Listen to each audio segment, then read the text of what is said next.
Gotta be a rich man to have a car these days. I need to drive it. Yeah. It's getting cheap now, but... If I had a long rod like that, all the women would be out people here. They hold it through that rod, yeah, people.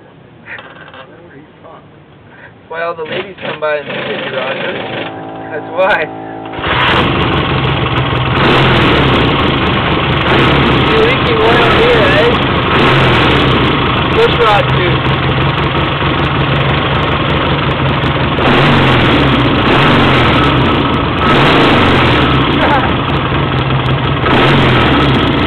Little wisp of smoke there. That's exhaust. Yeah.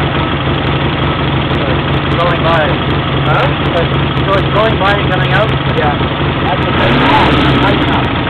No, I think it's coming from the pushrod tube.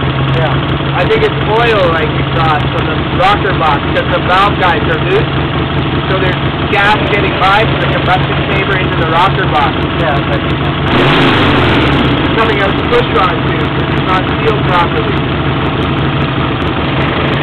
That's ready to go, man. Before it stops running, I better shut it off. I'd like to have it all week to ride around, but that's not what the customer's bikes are for.